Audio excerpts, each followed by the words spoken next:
বান্দরবন ঢুকতে একটা BGB camp পড়ে। এখানে একটা বিজিবি ক্যাম্প। এই ক্যাম্পের এটা সম্ভবত সবাইকে চেকিং করা হয় না এখানে, কারণ আমাদেরকে চেকিং করে নাই এখানে। তো হয়তো রাত্রে মনে হয় চেকিং বসে ওখানে, কারণ দিনের বেলা হয়তো চেকিং করে না, জানি না।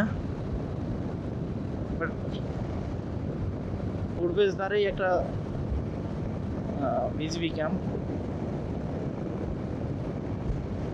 বলে। তো আমরা অলরেডি আর বেশি দূর নাই, পাহাড় অলরেডি দেখা যাইতেছে আপনাদের বান্দরবনের।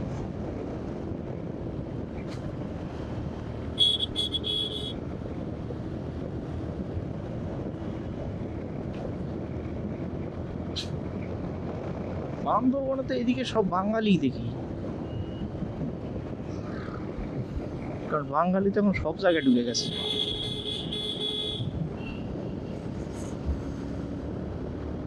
সবই তো বাঙালি।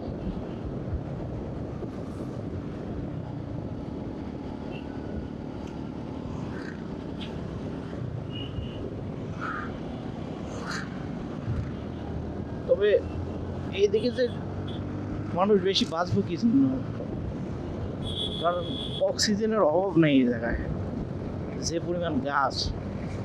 আর আমরা যেহেতু ঢাকা শহরে আছি, আমি প্রায় 8 বছর হইতেছে, 8 বছর আয়ু কমে গেছে আমার মনে হয়। কারণ ঢাকার যে পরিবেশ, আসলে আয়ু কমারই কথা।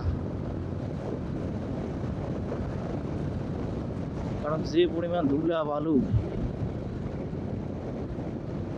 এটা আসলে বলা যায় না।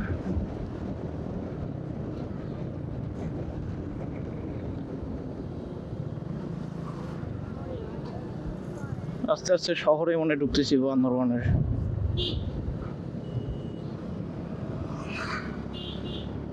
ঢুকতে থাকি, এখন আবার রুম খোঁজার লাগবো, এত মজালা।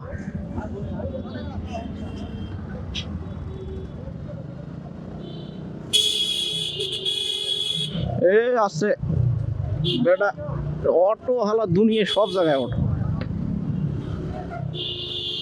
এই অটোর মারা বাপ,